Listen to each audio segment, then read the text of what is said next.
Hello बेटा। चलो आज लेंस तो हम ख़त्म कर चुके थे। आज उसके आगे स्टार्ट करते हैं, वो प्रिज्म वाला टॉपिक थोड़ा स्टार्ट करते हैं और तो उसकी कुछ कुछ छोटे छोटे जो प्रूफ्स वगैरह हैं वो सब करते हैं। ठीक है, प्रिज्म की बुकलेट है तुम्हारे पास, तो मैं बहुत ज़्यादा लिखाऊंगा नहीं उसमें, बस प्रूव करता जाऊँगा और तुम जब वीडियो देखना तो वो बुकलेट आपके साथ होनी चाहिए। ठीक है, ताकि आपको बिल्कुल सब चीज़ें एक एक अंडरस्टैंड होती रहें। ठीक है, पूरा बुकलेट वाला जो है उसी तरह का पढ़ाऊँगा। वो बुकलेट मैंने ही बनाई है तो उसमें सब कुछ तुम्हें सिमिलर मिलेगा, कहीं का कुछ उसमें इधर उधर नहीं होगा। ओके, तो हम लोग जो पढ़ने जा रहे हैं वो टॉपिक है हमारा प्रिज्म। तो प्रिज्म में कैसे क्या क्या चीज़ें हैं वो हमें समझनी है मेन, कि प्रिज्म होता क्या है, ज्योमेट्री क्या है, पहली बात तो ये समझना पड़ेगा, है ना। देखो, अगर रियलिटी में इसकी ज्योमेट्री बनाई जाए तो इसकी ज्योमेट्री कुछ इस तरह की बनती है। तुम थोड़ा अंडरस्टैंड करना, जस्ट लाइक दिस वन। ये मैं थोड़ा 3D व्यू आपको बना देता हूं ताकि आपको समझ आ जाएगा। ये बेसिकली प्रिज्म की ज्योमेट्री है। ये इसका एक सरफेस है, एक इसके बैक साइड है और एक नीचे वाला सरफेस है। ये बात समझ में आ रही कि नहीं आ रही? तो ये प्रिज्म की एक तरह से ऐसे हट टाइप की लगती है, इस तरह का, है ना, झोपड़ी टाइप की। तो ये प्रिज्म है। हमें जो स्कूल में प्रिज्म वगैरह दिए जाते थे, 10th क्लास में तुमने प्रिज्म को हाथ में लिया होगा लैब में, अगर तुम लैब में गए होगे तो उस लैब में तुमने देखा होगा कि प्रिज्म जो होता है वो एक ऐसे ग्लास का एक स्लैब टाइप की होती है ना, ऐसे इस तरह की ज्योमेट्री की एक स्लैब होती है। तुमने देखा होगा अपने स्कूल में, ठीक है ना। ये डायग्राम थोड़ा ढंग से समझ में आ गया होगा किस तरह का है ना। तो हम लोग ये बोलते हैं कि जो स्कूल में हमें प्रिज्म दिए जाते हैं उसमें मोस्ट ऑफ द टाइम पे जो सारे एंगल होते हैं वो 60 डिग्री होते हैं, वो इक्विलेटरल ट्रायंगल होता है। कैसे? जैसे ये जो पार्ट है, यहाँ पे इस एंगल को अगर मैं ए बोल दूँ, इस एंगल को मैं बी बोल दूँ और इस एंगल को मैं सी बोल दूँ, ठीक है ना। तो एक होता है प्रिज्म एंगल, सब बुकलेट में मेंशन है, मैं जल्दी जल्दी कराऊंगा। ठीक है, प्रिज्म एंगल का मतलब क्या? प्रिज्म एंगल का मतलब है कि अगर एक लाइट रे यहां से आए और वो ऐसे जाए और वो इस सरफेस से ऐसे बाहर निकल जाए, तो किन दो सरफेस से रिफ्रैक्शन हो रहा है? एक इस सरफेस से और एक इस सरफेस से। तो इन दोनों सरफेस के बीच का जो एंगल होगा वो जितने डिग्री पे इंक्लाइंड होंगे उसी को प्रिज्म एंगल बोलते हैं। यानी ये क्या है? This is known as prism angle. पक्का? अगर एक लाइट रे ऐसे आए और वो ऐसे आके ऐसे जाए एंड देन आफ्टर वो कहीं निकल जाए, मैं अब ये नहीं सोच रहा हूं कहां जाएगी, क्या होगा, कहीं पे भी जा सकती है। मे बी वो ऐसे आके ऐसे निकल जाए, मुझे उससे क्या फर्क पड़ता है, कैसे भी जा सकती है। वैसे लाइट हमेशा बेस की तरफ मुड़ती है ना। तो अगर ये लाइट यहां से यहां जा रही है तो ये क्या है? इसका प्रिज्म एंगल हो जाएगा बी। पक्का? तो अगर इसको कोई सामने से देखे, केवल इतना पोर्शन देखे, तो उसको ये कैसे नजर आएगा? Like this. ये वाला सरफेस वो पीछे से बना दे, ये ऐसा ऐसा और ये ऐसा। समझ आया? तो अगर लाइट रे ऐसे आ रही हो और ऐसे जा रही हो तो प्रिज्म एंगल ए, है ना। अगर लाइट रे ऐसे आ रही है, ऐसे जा रही है और ऐसे बाहर निकल रही तो प्रिज्म एंगल सी। अगर लाइट रे ऐसे आ रही है और ऐसे बाहर निकल रही तो प्रिज्म एंगल बी। समझ आया? तो प्रिज्म एंगल का मतलब समझ आया? जरूरी नहीं है ऐसे एक स्लैब हो। देखो, मैं थोड़ा सा आइडिया दे देता हूं आपको। प्रिज्म का मतलब ये भी एक प्रिज्म की तरह काम करेगी, लेकिन ये दो सरफेस, ये और ये, लाइट रे ऐसे आए, वो ऐसे जाए और ऐसे बाहर निकल जाए, तो प्रिज्म एंगल कितना? 90 डिग्री। आई थिंक समझ में आ रहा होगा। ऐसे हो सकता है, ये ऐसे सरफेस हो, देखो, मान लो ऐसे बनाओ, ये लाइट रे यहां आए, यहां जाए और यहां से बाहर निकल जाए, तो अब यहां तो ये एंगल तो नहीं दिखेगा, तो इसको आगे बढ़ा लो। जरूरी नहीं कि वो सरफेस हो, उनको आगे बढ़ा लो, तो जो एंगल ये बन रहा होगा वो प्रिज्म एंगल हो गया। तो प्रिज्म एंगल का मतलब ये होता है, जरूरी नहीं कि वो दिया हो, उसको आगे बढ़ा के जो उन दो सरफेस जितने डिग्री पे इंक्लाइंड होते हैं उनके बीच का एंगल ही प्रिज्म एंगल होता है। यानी जिन दो सरफेस से रिफ्रैक्शन हो रहा होता है वो दोनों सरफेस जितने एंगल पे इंक्लाइंड होते हैं उसको क्या बोलते हैं? Prism angle. तो आई थिंक इतना समझने में किसी को कोई दिक्कत नहीं होगी। कैसे भी बना सकते हो, मतलब ये तो तुम्हारे ऊपर डिपेंड कर सकता है कि किस तरह से तुम इसको कंसीडर करना चाहते हो। डिपेंड्स। कभी कभी ऐसा होता है तुम्हारे जो स्कूल में प्रिज्म एंगल लिया जाता है वो ऐसे लिया जाता है। उसमें क्यों ऐसे लिया जाता है? क्योंकि उसमें कोई टेंशन वो लोग ज़्यादा लेते नहीं, वो एक ही बच्चे को एक ही प्रैक्टिकल सारे बच्चों को कराना होता है, तो इसलिए वो बोल देते हैं कि ये 60 डिग्री है, ये 60 डिग्री है, ये 60 डिग्री है, दिस इज इक्विलेटरल प्रिज्म। अब अगर लाइट रे यहां से आए, यहां से जाए और फिर यहां निकल जाए, या लाइट रे ऐसे आए, ऐसे जाए और ऐसे निकल जाए, या लाइट रे ऐसे आए, ऐसे जाए और ऐसे निकल जाए। हर एक केस में बताओ दोनों सर्फेसेस कितने डिग्री पे इंक्लाइन, 60 डिग्री पे। तो इसमें प्रिज्म एंगल कभी बदलता ही नहीं, प्रिज्म एंगल को ए से रिप्रेजेंट करते हैं, कैपिटल ए से। तो इसमें हर एक बार क्या हो जाएगा 60 डिग्री। ऐसा भी हो सकता है कि मान लो ऐसे हो सर्फेसेस, कितने भी हो लो, उसमें क्या फर्क पड़ता है। ये मान लो तुम्हारा कितना है 30 डिग्री, ये 90 डिग्री, तो ये 60 डिग्री हो जाएगा। उसमें क्या, अगर लाइट रे ऐसे आ रही है, ऐसे जा रही हो, फिर ऐसे निकल रही है, तो बताओ उस केस में प्रिज्म एंगल कितना हो गया 60 डिग्री। अगर लाइट रे सपोज मान लो ऐसे आ रही है इस तरीके से, ये और ऐसे बाहर निकल रही हो, तो बताओ इस केस में प्रिज्म एंगल कितना हो गया 90 डिग्री। इन दोनों सरफेस से निकलेगी तो 60 डिग्री। तो प्रिज्म एंगल का मतलब समझ में आ गया। प्रिज्म हर उस ज्योमेट्री को बोल सकते हैं जिनके दो सरफेसेस सम एंगल पे इंक्लाइंड हो। अगर पैरेलल होंगे तो उसको स्लैब बोला जाएगा, उसको प्रिज्म नहीं बोला जाएगा।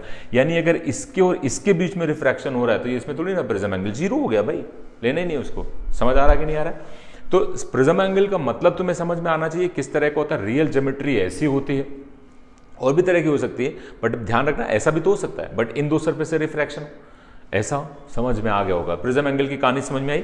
अब इसके बारे में थोड़ी इसमें सब चीजें समझते हैं और अलग अलग रिफ्रैक्टिव इंडेक्स लेते हैं। थोड़ा मैंने आपको एक आइडिया दिया कि प्रिज्म एंगल कितने तरह से हो सकता है, प्रिज्म कैसे पॉसिबल हो सकते हैं, है ना। तो वो बस तुम ये समझ लेना, याद क्या रखना है, दो सरफेसेस अगर सम एंगल पे इंक्लाइंड है और अगर लाइट उनसे रिफ्रैक्ट करके कहीं बाहर निकल रही है तो वो ज्योमेट्री जो है वो geometry behave like a prism, है ना। तो इसलिए इतना समझना है तुम्हें। ओके, स्कूल लेवल पे ये बहुत आसान चीज़ें होती हैं, इनमें ज़्यादा कुछ बड़ी चीज़ होती नहीं है, बट धीरे धीरे इन सब चीज़ों में और काफ़ी सारी चीज़ें इन्वॉल्व होंगी। इसमें एकदम डिस्पर्जन भी आएगा तो वो भी हम अच्छे से समझेंगे। पर फर्दर अभी इसमें जो पहले चीज़ें समझने लायक है वो ये है कि अगर हम एक ऐसा प्रिज्म बना लें और उसमें सारे डेटा को एनालाइज करें, पहले हमें मेन बात वो समझनी है, ठीक है। लाइक सपोज मान लो मैंने इधर का मीडियम मान लिया μ1, इधर का मीडियम मान लिया μ1 और इस प्रिज्म के अंदर का मीडियम मान लिया μ2। मैं डिफरेंट ले रहा हूँ, मोस्ट ऑफ द टाइम पे इधर लोग एयर मान लेते हैं, बट जरूरी नहीं है, एयर कुछ भी हो सकता है ना। इस पे IIT में भी एक क्वेश्चन आ चुका है, नीट में भी आ चुके हैं, मतलब नीट में तो काफी बार आ चुके हैं, जेई में एक बहुत अच्छा क्वेश्चन पूछा गया था, कराऊंगा आगे। जैसे मान लो मैंने बोला कि एक लाइट रे सपोज ये इंसिडेंट हो रही है इस तरीके से, मैंने बोला यहाँ लाइट रे इंसिडेंट हो रही है, ये यहाँ पे तुम नॉर्मल बनाओगे तो ये नॉर्मल आ जाएगा। This angle is incident angle, इसको मैं नाम देता हूँ I1, अभी बताऊंगा क्यों, है ना। और यहाँ पे एक लाइट फिर ऐसे I just like this one, ये लाइट ऐसे जा रही थी, ओके। इसको मैं थोड़ा आगे बढ़ा लेता हूँ क्योंकि ये प्रिज्म एंगल वाला टर्म है, ऐसे दिस वन, समझ आया कि नहीं। अब यहाँ पे एक नॉर्मल बनाऊं, ये एंगल क्या होगा, इसको नाम दे दो R1, इसको क्या नाम दे दिया मैंने R1, और इसको मैं नाम दे देता हूं R2, और ये लाइट रे यहां से ऐसे बाहर निकल जाएगी, इसको इमर्जेंट रे बोलते हैं। और इस एंगल को हम लोग इमर्जेंट एंगल बोलते हैं, या तो इसको हम I2 बोल देते हैं, डिपेंड्स, मैं I2 बोलूंगा, ठीक है। देखो ये एंगल जो बोल रहा हूं ये है तुम्हारा एक तरह से R1 और ये एंगल है R2, इसको तुम आगे बढ़ा सकते हो ऐसे, ये इस तरीके से, ठीक है।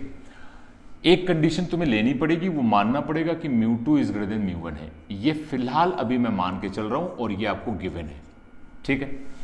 अगर अंदर का मीडियम ज्यादा है तो सोच लाइट रे जब रेरर मीडियम से डेंसर मीडियम जाएगी तो टुवर्ड्स द नॉर्मल, फिर यहां आई, और जब डेंसर मीडियम से रेरर मीडियम में जाएगी तो अवे फ्रॉम द नॉर्मल।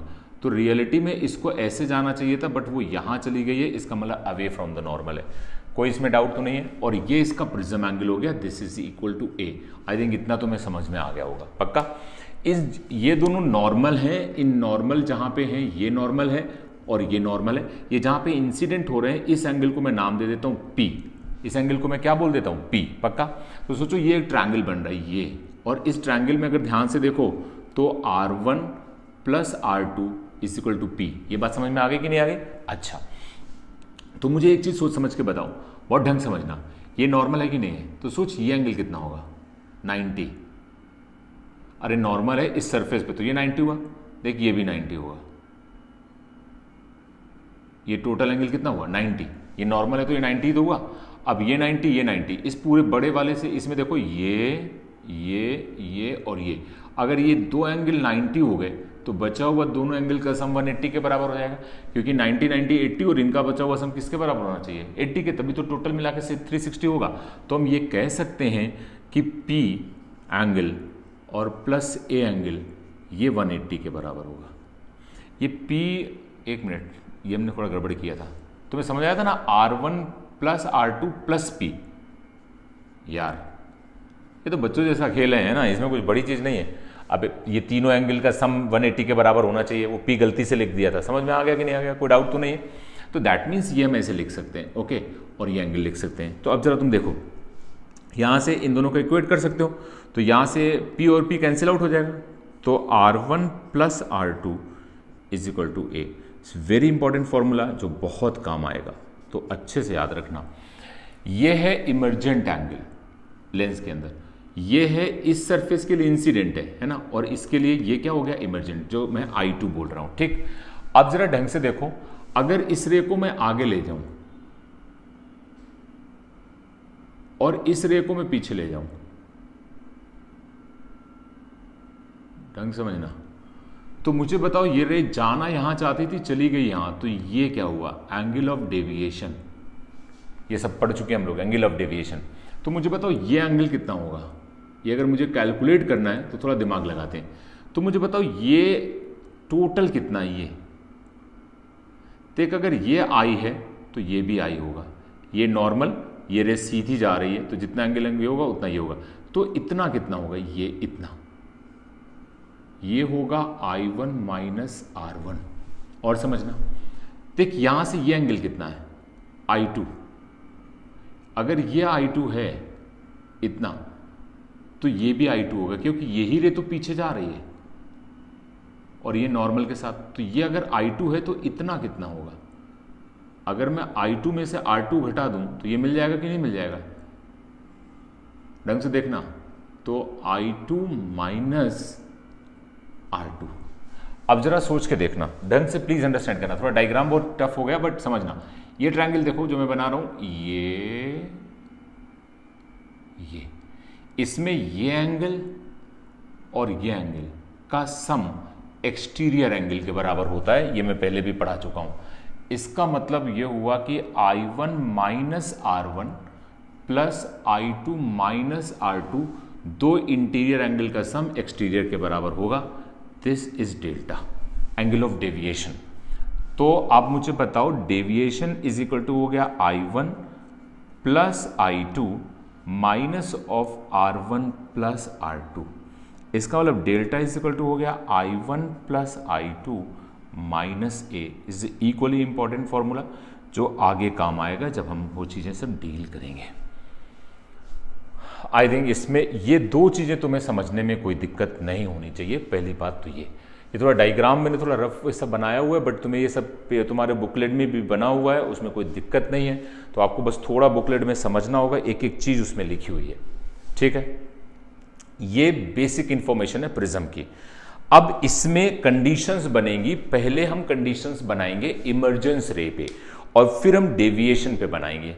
इसमें ओवरऑल 2 इमर्जेंस रे या 3 इमर्जेंस रे की कंडीशन होती हैं और 2 डेल्टा पे कंडीशन बनती हैं जो हमारा एंगल ऑफ डेविएशन है, और उसके बाद फिर डिस्पर्जन आ जाता है। तो ओवरऑल चीजें तुम्हें समझनी होंगी। ये जो केसेस होते हैं प्रिज्म के, ये किस में काम आता है, किसी भी लाइट रे को हम जब प्रिज्म पे इंसिडेंट कराते हैं तो अपने 7 कलर में डिस्पर्स हो जाती है, तो डिस्पर्जन भी आएगा फर्दर, वो हम आगे डील करेंगे। पहले बताओ इतनी बात समझ में आ गई, इसमें कोई दिक्कत तो नहीं है, किसी भी तरह की कोई प्रॉब्लम तो नहीं है, पक्का समझ में आ रहा है कि नहीं आ रहा है। अब ऐसे क्वेश्चंस भी हो सकते हैं, कई बार ऐसे क्वेश्चन पूछे जाते हैं।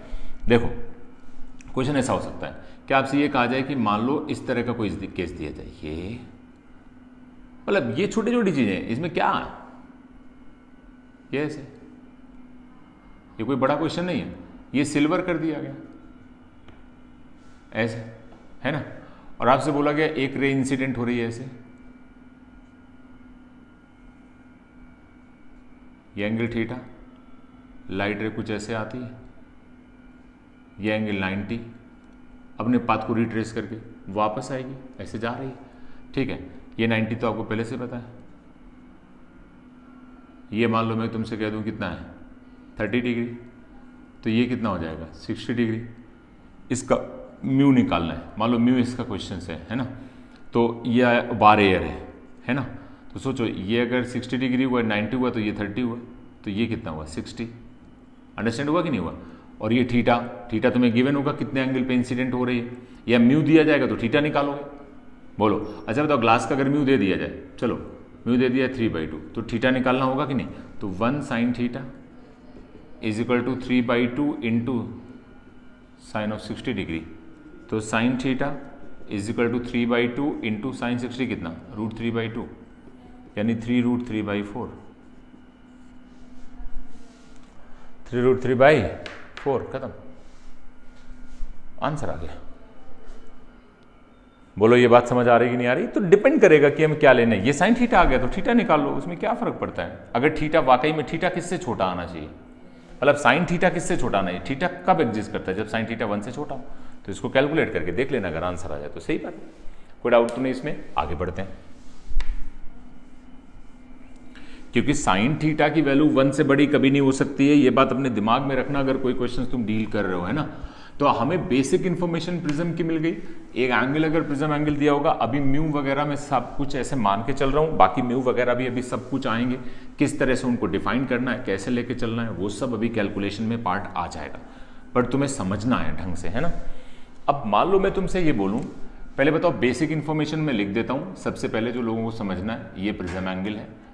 इसमें हम लोग बोलते हैं कि जो इमर्जेंट, मतलब एक लाइट ऐसे जा रही है, फिर वो ऐसे आ रही है, फिर यहाँ नॉर्मल, ये नॉर्मल, और फिर वो लाइट ऐसे जा रही है। ये एंगल मैं मान लेता हूँ I1, इस एंगल को मान लेता हूँ R1, इस एंगल को मान लेता हूँ R2, इस एंगल को मान लेता हूँ I2। तो हम लिखेंगे R1 plus R2 is equal to A, ये गिवन है। Delta is equal to I1 plus I2 minus A। ये दो चीज़ें हमें हर बार पता होंगी। अब हम कंडीशन बनाते हैं। देखो इसमें नीट में या जेडब्ल्यू में जो क्वेश्चंस पूछे जाते हैं वो इतने छोटे छोटे पार्ट्स में पूछे जाते हैं। जैसे आपको कहा जाए कि अगर मैं इस रे को बाहर ही ना निकलने दूं, प्रिज्म से बाहर ना जाने दूं, तो इसको बोलते हैं नो इमर्जेंस। इमर्जेंस का मतलब होता है कि लाइट रे बाहर निकल रही है। इमर्जेंट रे, इमर्जेंट रे का मतलब क्या हुआ, लाइट रे उस सरफेस को क्रॉस करके कहाँ आ रही है, बाहर। याद आ रहा है कि नहीं आ रहा है। अब अगर मैं तुमसे कहूं नो इमर्जेंस का केस बनाऊं, नो इमर्जेंस का केस मतलब हुआ, ये सब आपको पूरी थ्योरेटिकल पोर्शन बुकलेट में है, तो मैं उस पर कोई बहुत ज़्यादा ध्यान नहीं दे रहा हूं, बस केसेस करा रहा हूं आपको समझाने के लिए। अगर ये प्रिज्म एंगल हो जाए ए, और अगर मैं बोलूं नो इमर्जेंस का केस है, इसका मतलब लाइट रे यहां पे आई, ऐसे गई, और ये फिर ऐसे आई, और वो यहां से ऐसे ही वापस आ जाए, बाहर ना निकले। अंडरस्टैंड हो रहा है। तो उसके लिए कंडीशन क्या होगी, प्रिज्म एंगल दिया गया, इसका रिफ्रैक्टिव इंडेक्स μ2 मान लेता हूं, सराउंडिंग का रिफ्रैक्टिव इंडेक्स μ1 मान लेता हूं, इधर का भी μ1 मान लेता हूं, इसके इंसिडेंट एंगल को I1 बोल रहा हूं, ये जो हो जाएगा वो R1 हो जाएगा, और ये जो हो जाएगा R2 हो जाएगा। ठीक है। देखो बुकों में या जो इसकी कंडीशंस दी जाती हैं, मैं चाहता हूं उन पे नहीं जाते हैं, मैं तुम्हें एक लॉजिकली बात समझाता हूं। कंडीशन बतानी है, यानी कि μ1 μ2 और प्रिज्म एंगल में क्या रिलेशन होना चाहिए कि इस सरफेस पे कोई भी रे इंसिडेंट हो, इवन दैट किसी भी एंगल पे इंसिडेंट हो, बट वो इस सरफेस से बाहर ना निकल पाए। No emergence at any case of incident, किसी भी इंसिडेंट एंगल पे आए लेकिन वो बाहर नहीं जानी चाहिए। एक छोटा सा पार्ट समझना, मैं तुम्हें थोड़ा सिखाना चाहता हूं, उसको थोड़ा ध्यान देना।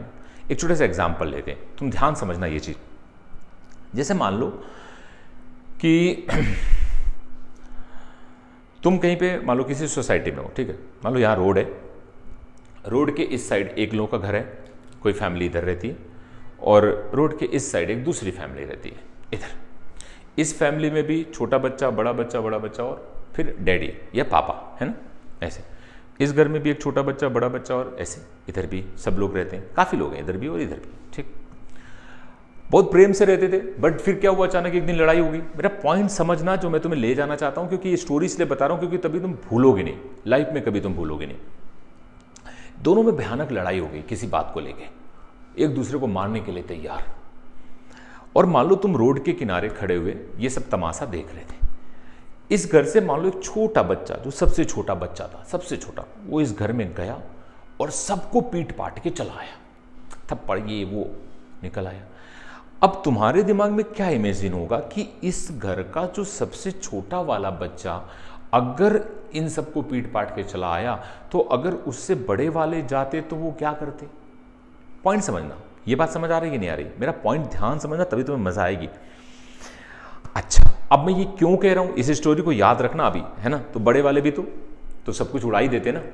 देखो क्या कहना चाहता हूं यहां पे, कैसे रिलेट करूंगा वो समझना। तो मुझे बताओ, एक छोटी सी चीज हमने पढ़ी थी, अगर तुम्हें याद हो, मैंने कहा था कि अगर इधर μ2 है और इधर μ1 है, और अगर μ2 इज ग्रेटर देन μ1 है, तो लाइट रे सम एंगल पे आएगी। अगर वो एंगल क्रिटिकल एंगल हुआ तो लाइट रे सरफेस से चली जाएगी, पक्का। और अगर वो एंगल क्रिटिकल से बड़ा हुआ तो लाइट रे वापस आ जाएगी। ये याद होना चाहिए, मैंने कराया है। इसका मतलब इस सरफेस पे जो लाइट पड़ रही है, वो जो एंगल पे इंसिडेंट हो रही, तो इंसिडेंट एंगल कितना है? R2। अगर R2 इन दोनों सरफेस के, यानी इन दो मीडियम के बीच में जो सरफेस है, इस सरफेस के लिए अगर R2 क्रिटिकल से बड़ा है तो पक्का वापस आएगी। यानी हमारी पहली कंडीशन क्या बन गई, प्लीज अंडरस्टैंड करना। अगर नो इमर्जेंस देखना है तो हम ये बात की गारंटी लेनी पड़ेगी कि R2 must be greater than theta C, अगर वापस आना है। लेकिन ये एक ही रे के लिए नहीं करना है, कोई भी रे हो सबके लिए। अब जरा सुनना मेरी बात ढंग से। अगर तुम थोड़ी देर के लिए ऐसा एज्यूम करो कि ये जो R2 है वो सबसे छोटा R2 है, यानी उस घर का सबसे छोटा बच्चा जो इन सबको पीट के आता है। अगर ये R2 सबसे छोटा कितना हो सकता है, अगर सबसे छोटा R2 भी थीटा सी से ज्यादा होगा तो बाकी सारे R2 तो बड़े होंगे ना, तो वो तो ऑलरेडी थीटा सी से ज्यादा हो जाएंगे। अब इसको सबसे छोटा कैसे करें वो समझना। अगर R2 को सबसे छोटा करना है, प्लीज ढंग से समझना। देख तुम्हारे पास एक रिजल्ट है R1 plus R2 is equal to A। ये क्या है? ये तो प्रिज्म एंगल है ना, ये नंबर तो कांस्टेंट है ना। एक प्रिज्म लोगे तो उसका प्रिज्म एंगल तो फिक्स्ड हो गया ना। इसका मतलब ये नंबर तो कांस्टेंट है, ये वेरिएबल नहीं है। अगर तुम R2 को सबसे छोटा करते हो तो बताओ इसको तुम्हें बड़ा करना पड़ेगा, क्योंकि अगर इसको कम करते हो तो इसको बढ़ाना पड़ेगा, तभी तो इन दोनों का सम A के बराबर होगा। और अगर इसको बढ़ाते हो तो इसको छोटा करना पड़ेगा, क्योंकि दोनों का सम A के बराबर चाहिए, पक्का। और अगर तुम इसको इंक्रीज करते हो R1 को, तो R1 ऐसे अपने आप इंक्रीज नहीं होगा। R1 इंक्रीज होगा तो तुम्हें क्या इंक्रीज करना पड़ेगा, यानी कि ये किसको करस्पॉन्ड कर रहा होगा? जब I1 इंक्रीज करेंगे तो हमारा ये R1 इंक्रीज होगा। यानी मैं ये कह सकता हूं कि अगर मैं I1 को इंक्रीज करता हूं तो ये करस्पॉन्ड करेगा R1 के इंक्रीज के, और अगर R1 इंक्रीज हो रहा है तो ये करस्पॉन्ड करेगा R2 के डिक्रीज के। पहले बताओ ये बात तुम्हें समझ में आई? अगर I1 इंक्रीज है तो, और मुझे R2 सबसे छोटा चाहिए, तो इसका मतलब मुझे R1 सबसे बड़ा चाहिए, और R1 अगर मुझे सबसे बड़ा चाहिए तो मुझे I1 सबसे बड़ा चाहिए। ये बात समझ में आई? क्योंकि अगर ये बड़ा एंगल होगा तभी ये बड़ा हो पाएगा, क्योंकि स्नेल्स लॉ यार समझ में आता है ना। तो इसका मतलब I1 मैक्सिमम हो क्या सकता है? अगर मैं I1 को मैक्सिमम बोलूं तो दिस मैक्सिमम इज 90 से ज्यादा तो पॉसिबल नहीं है, क्योंकि इसमें जितने भी एंगल बन सकते हैं यार, यहां से स्टार्ट करोगे, घूमते घूमते 90 पे आ जाओगे तो बात सीधी चली जाएगी ना। और 90 से ऊपर जाओगे तो वही केस तो होगा जो नीचे की तरफ हो रहा था वो ऊपर की तरफ होने लगेगा। बाकी कुछ उसमें टेंशन वाली बात नहीं है। तो इसमें इंसिडेंट एंगल कहां से कहां तक जा सकता है? 0 से लेके 90 तक। तो मैं मैक्सिमम कर देता हूं। ये बात समझ में आ रही? अब अगर तुम I1 को मैक्सिमम करते हो, इसका मतलब क्या हुआ? I1 तुम कितना कर रहे हो? 90 डिग्री। मैं अलग से डायग्राम बना रहा हूं, ध्यान समझना। अगर मैं I1 को 90 डिग्री करता हूं, प्लीज अंडरस्टैंड करना, तो I1 90 होने का मतलब रे ऐसे जा रही होगी। तुम पहले मेरी बात समझ लेना ढंग से, तभी तुम्हें मजा आएगी। इसका मतलब रे ऐसे जा रही होगी, और रे ऐसे जाने का मतलब इस जगह पे नॉर्मल आएगा, तभी ये एंगल I1 होगा, और I1 कितना होगा? 90 डिग्री। और फिर रे ऐसे जाएगी, फिर यहाँ पे, तब ये वापस आएगी। तो उस केस में सोचो, अगर ये एंगल R1 है, ढंग से समझना, ये वाला केस ध्यान रखना। देखो मैं पूरा इस पे नहीं ले जा सकता, क्योंकि अगर टच करा के निकालोगे तो सीधी निकल जाएगी, है ना। थोड़ा सा उठाओ और ऐसे बिल्कुल, मतलब ये डिस्टेंस बहुत ही कम है, यानी ये एंगल ऑलमोस्ट कितना हो गया? 90 डिग्री, पक्का। तो सोचो इस सरफेस के लिए ग्रेजिंग नहीं हो गई। याद कर, मैंने तुमसे बताया था कि जैसे ये वाला केस होता है, लाइट रे ऐसे गई और ये यहां से निकल गई, तो सोच ये 90 हुआ, तभी तो ये थीटा सी हुआ। अरे तो सोच, अगर ये 90 है तो इसका वाला अंदर वाला एंगल कितना होगा? Theta C. कोई डाउट नहीं होना चाहिए, बिल्कुल अच्छे समझना चाहिए। तो अब अगर तुम बताओ, अगर I1 मैक्स 90 है तो ये करस्पॉन्ड करेगा कि R1 is equal to theta C. पक्का? ये रिजल्ट याद रखना। एक बात तो ये ध्यान रखनी है। दूसरी बात क्या रखनी है, ये दो चीजें बहुत इंपॉर्टेंट है। ये सेकंड चीज है जो बहुत इंपॉर्टेंट है, और ये फर्स्ट चीज है जो बहुत इंपॉर्टेंट है। पक्का? अब जरा तुम्हारे पास एक रिजल्ट है, इस रिजल्ट का यूटिलाइजेशन करते हैं। देखो R1 plus R2 is equal to A है। पक्का? R2 किससे बड़ा है? थीटा सी से। और R1 किसके बराबर है? थीटा सी के। तो अगर मैं इसको रिप्लेस कर दूं, ढंग समझना, इसको मैं रिप्लेस कर दूं, देख R1 की जगह थीटा सी रख दूं और R2 की जगह भी मैं थीटा सी रख दूं, R2 थीटा सी से बड़ा है, तो ये जो टोटल नंबर है ये किससे बड़ा है? तो ढंग से देखिए किससे बड़ा हो जाएगा? 2 थीटा सी से। अबे R2 थीटा सी से बड़ा और R1 थीटा सी, तो दोनों का सम 2 थीटा सी से बड़ा हो गया ना।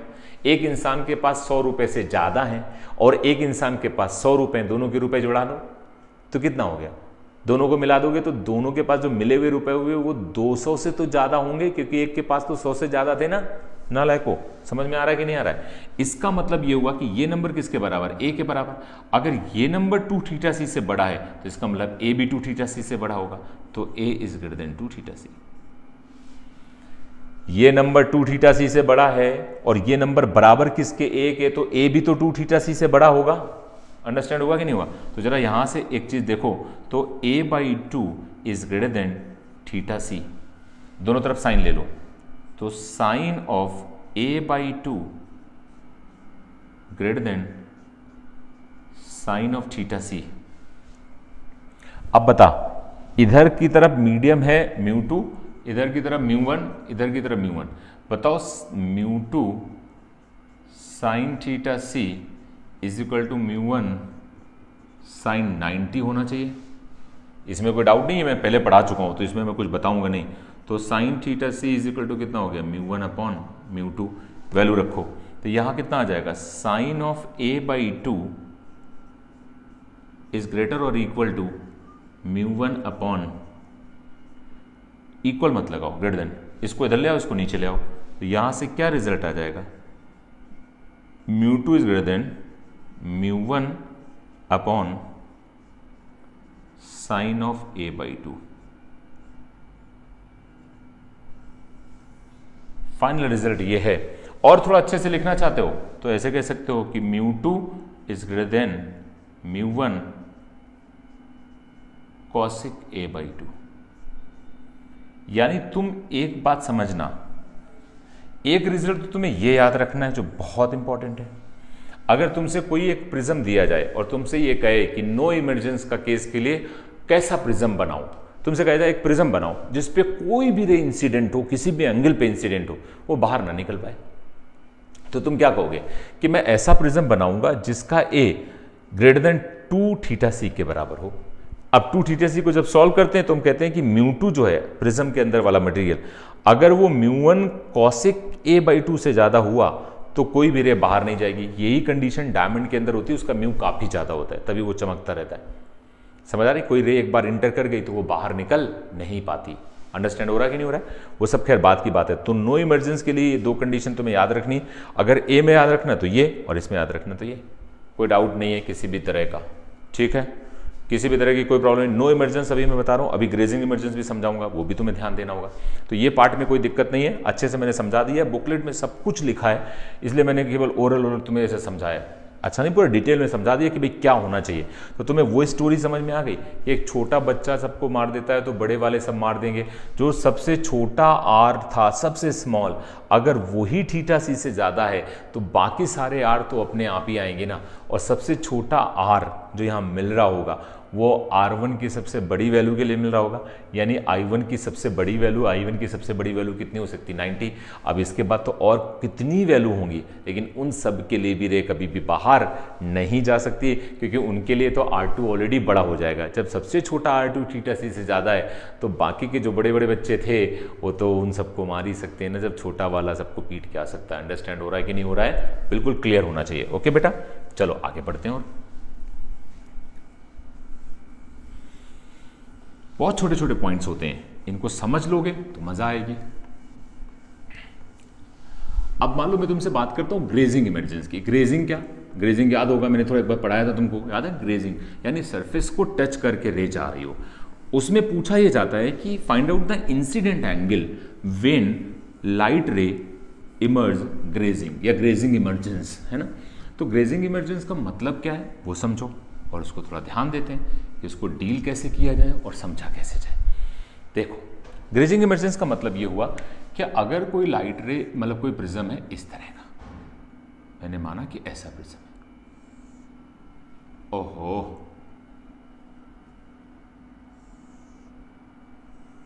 ये ग्रेजिंग इमर्जेंस मतलब कि अगर मैं ये कहूं कि एक लाइट यहां पे आ रही है ऐसे, ये एंगल इंसिडेंट एंगल हो गया I1, ये लाइट यहां आई ऐसे और इस सरफेस को ये टच करके ऐसे बाहर निकल रही है, दिस इज ग्रेजिंग इमर्जेंस।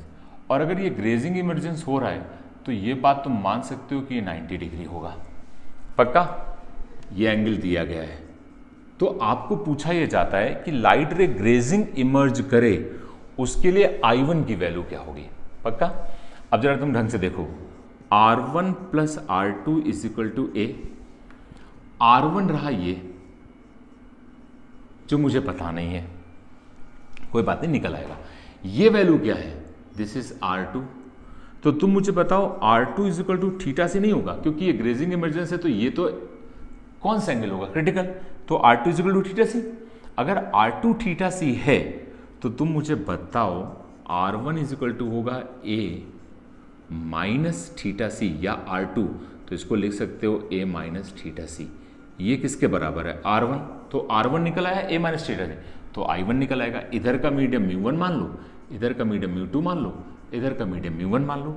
चलो उधर कैलकुलेट करते हैं। देखो तो अगर मैं इस जगह पे स्नेलर लगाऊंगा तो मैं क्या लिखूंगा, μ1 sine of I1 is equal to μ2 sine of R1, μ1 sine I1 is equal to μ2 sine R1। ये देखो यहाँ पे क्या साइन लगा सकते हो दोनों तरफ, अरे R1 की जगह A माइनस थीटा सी लिख दो, कोई बात नहीं चलेगा। तो यहाँ पे साइन ऐसे लिख दो, sine of A minus theta C, कोई डाउट तो नहीं है। तो यहाँ से बताओ sine of I1 is equal to μ2 upon μ1 और यहाँ आ गया sine of A minus theta C. यहाँ से साइन मतलब I1 मतलब कि sorry I1 is equal to sine inverse μ2 by μ1 और sine of A minus theta C. This is the part. अब इसको जब एक बार जेई में पूछा तो थोड़ा और भयानक कर दिया था। तुम यार इसके लिए जरा तुम ये देखो कि अगर तुम μ1 साइन थीटा ये वाला लॉजिक लगाओगे साइन थीटा सी बल्कि μ2 इज इक्वल टू, तो यहां क्या हो जाएगा μ1। यार यहां पे स्नेलर लगाओ ना, तो अगर ये थीटा सी है तो μ2 sine theta C is equal to μ1 होगा ना, इंटू साइन 90, साइन 91 हो गया। तो सोच यहाँ पे साइन थीटा सी हुआ कितना, और ये मुझे दोबारा याद ना दिलाना पड़े, थीटा सी होता है हमेशा rarer medium upon denser medium. तो इस सरफेस के लिए theta C rarer medium upon denser medium, पहले भी बता चुका हूं। तो यहाँ से थीटा सी कितना हुआ, वो हुआ साइन इनवर्स μ1 अपॉन μ2। अब जरा तू सोच के देख, अगर ये ऑप्शन में लिखा होता तो तुम देख के इस क्वेश्चन को छोड़ने की कंडीशन में आ जाते, क्योंकि ये इतना भयानक लिखा है। साइन इनवर्स μ2 बाई μ1 और साइन ऑफ A माइनस, और यहां लिखा होता साइन इनवर्स μ1 अपॉन μ2। जरा सोच के देख कितनी चीजें लिखी, ये डाला गया है। साइन थीटा सी की जगह ये वैल्यू डाल दी।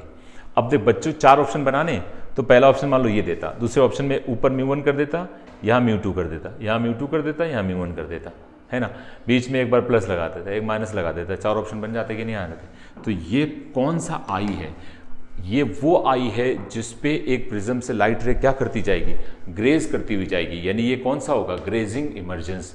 तो सोचो जो रिफ्रैक्टेड लाइट है, जो बाहर निकल रही है यानी इमर्जेंट लाइट है, उस पे एक नॉर्मल कंडीशन जो पहला केस लिया था जहां पे हमने I1 I2 और R1 और R2 में रिलेशन निकाला था, दूसरा नो इमर्जेंस और तीसरा ग्रेजिंग इमर्जेंस, ये कंडीशन लगा सकते हैं, इसमें कोई दिक्कत ही नहीं। अच्छे से समझ में आना चाहिए एक एक पॉइंट, इसमें एक भी डाउट किसी भी तरह का होना नहीं चाहिए, पक्का। अच्छा, अगर मैं तुमसे कहूं कि ग्रेजिंग ही इंटर करे और ग्रेजिंग ही बाहर निकले, ठीक है, तो उसके लिए क्या कंडीशन होना चाहिए, ये समझ में आ गया सबको। ये कौन सा केस है, ग्रेजिंग इमरजेंस वाला केस है। बुकलेट में सब देखते चलोगे, सब कुछ लिखा हुआ है। ओके, तो ग्रेजिंग इमरजेंस का मीनिंग क्या है, जरा ये समझना। ग्रेजिंग ही अगर इंटर करती है और ग्रेजिंग ही बाहर नहीं, ग्रेजिंग का मतलब होता है कि जब लाइट रे बाहर निकल रही हो तो वो सरफेस को टच करके जा रही हो, और ग्रेजिंग इमरजेंस इंटर का मतलब क्या होता है, लाइट रे सरफेस को टच करके इंटर कर रही हो। सोच, ऐसा कोई प्रिज्म, पर्टिकुलर प्रिज्म सोचिए जिसमें लाइट रे ग्रेजिंग जाए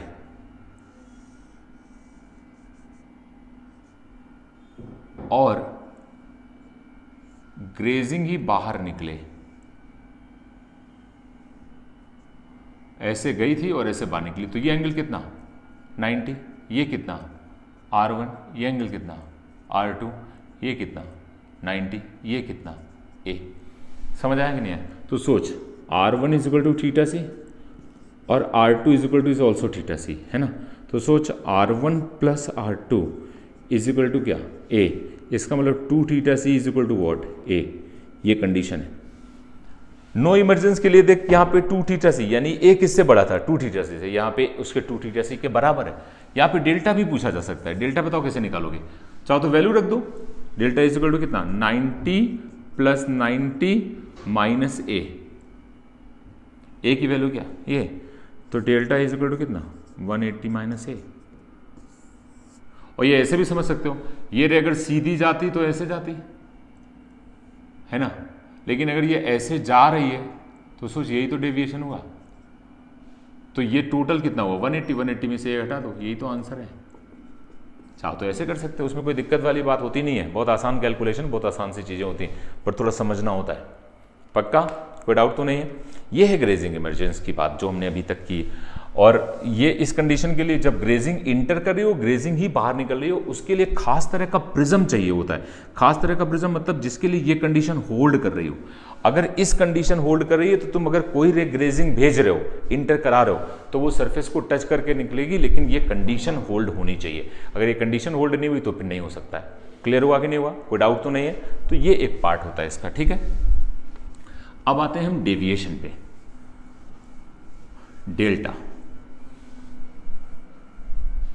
देखो डेल्टा में क्या होता है, एक दो बातें थोड़ी और समझ लो।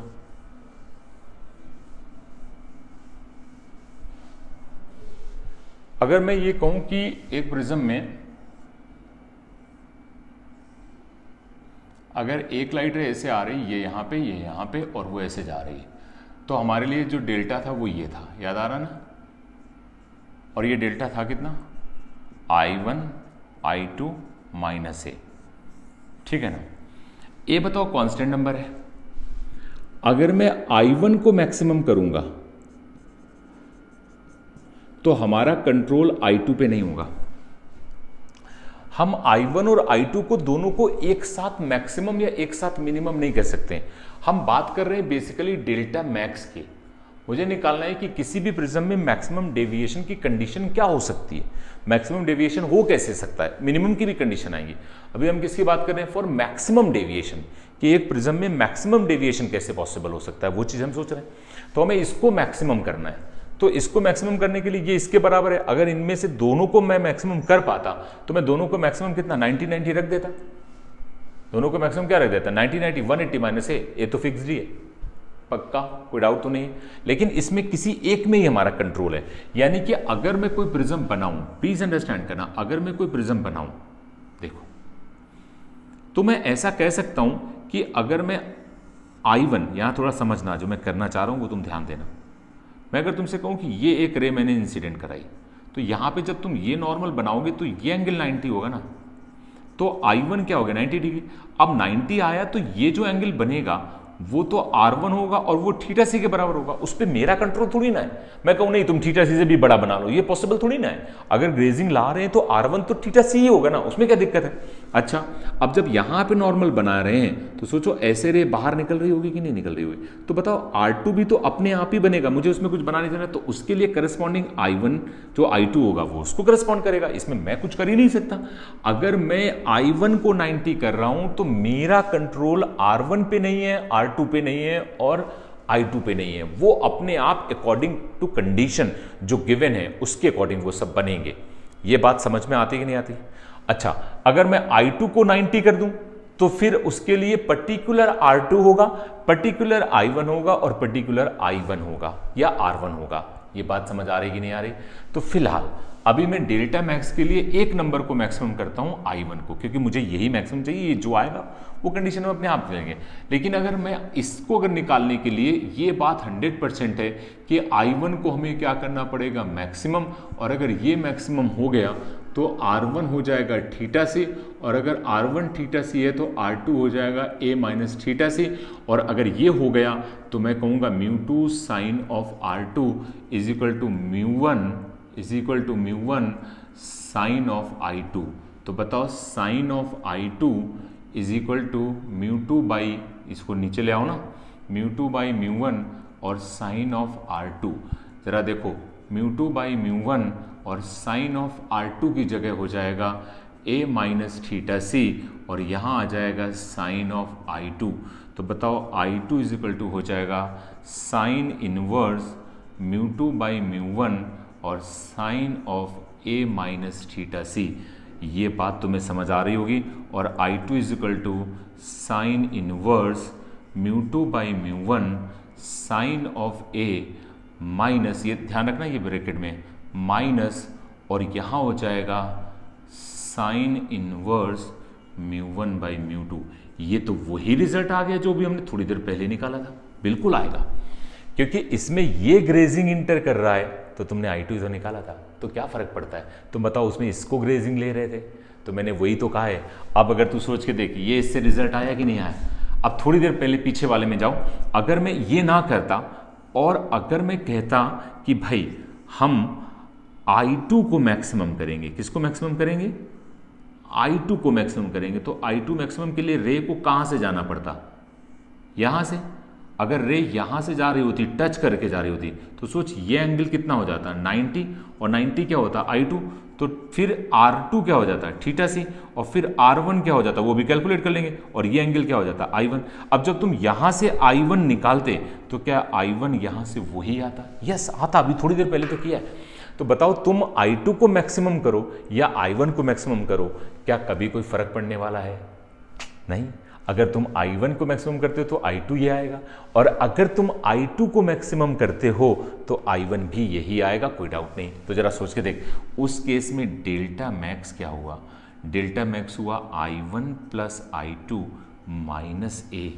तो अगर तुमने I1 को 90 किया है तो 90 प्लस I2 की वैल्यू, ये बहुत बड़ी वैल्यू है। मैं थोड़ा सा लिखने की कोशिश करता हूँ, μ1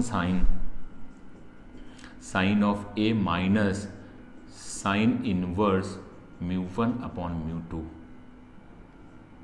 ये, और इन सब के बाहर एक माइनस A। ढंग से समझ लेना, ये डेल्टा मैक्स है। अब सोच, अगर तुम I1 को मैक्सिमम ना करके I2 को करते तब भी तो यही आंसर आता। तो डेल्टा मैक्स के ऊपर कोई फर्क नहीं पड़ता है, तुम चाहे I1 को मैक्सिमम करो या I2 को मैक्सिमम करो। आई थिंक ये पॉइंट तुम्हें समझ में आ गया होगा, इसमें 1% किसी को कोई दिक्कत नहीं होगी। ठीक है, एक होमवर्क छोटा सा देता हूं, करके बताना मुझे, ठीक है? छोटा सा एक क्वेश्चन है, आराम से कर लोगे, इसमें कोई दिक्कत नहीं है।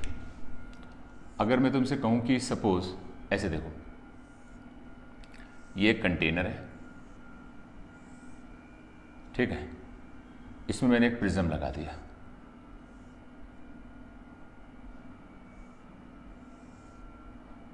इस एंगल को मैंने मान लिया थीटा, रे ऐसे आ रही है, ये रे यहां पे आती है, ठीक है, ठीक, ये है ग्लास का और ये है वाटर, अंदर पानी भरा है, ये प्रिज्म है, ठीक है। मुझे थीटा की वैल्यू बतानी है, थीटा क्या होगा? थीटा फॉर विच लाइट रे इस सरफेस से, ये एसी सरफेस से, एसी सरफेस से इसके अंदर ना जाए, पानी के अंदर ना जाए, यहां तक पानी भर लेना खूब, यहां सब जगह पानी पानी है, ठीक है। ये लाइट रे जो ऐसे आ रही है, थीटा की वैल्यू कितनी होनी चाहिए कि लाइट रे एसी सरफेस से पानी के अंदर ना जा पाए, बाकी कहीं से चली जाए मुझे कोई दिक्कत नहीं, बट एसी से पानी के अंदर ना जा पाए, तो थीटा की वैल्यू बतानी है। अंडरस्टैंड हुआ? इतना करना, बाकी अगले लेक्चर्स में ये प्रिज्म खत्म कर दूंगा, फिर उसके बाद ऑप्टिकल इंस्ट्रूमेंट बचेंगे, 2 लेक्चर्स में तुम्हारी ऑप्टिक्स खत्म हो जाएगी। ओके, ठीक है बेटा, चलो ऑल द बेस्ट। हाँ, और एक चीज़, जो तुम्हें क्वेश्चंस दिया था वो तुम्हें ही करना है, जब तक मुझे सब लोग उसको सॉल्व करके भेजेंगे नहीं तब तक उसका सोल्यूशन बताऊंगा नहीं। मैं देखना चाहता हूँ कितने लोग उसमें क्या अटेम्प्ट कर रहे हैं। ओके, ठीक है, चलो, गुड डे।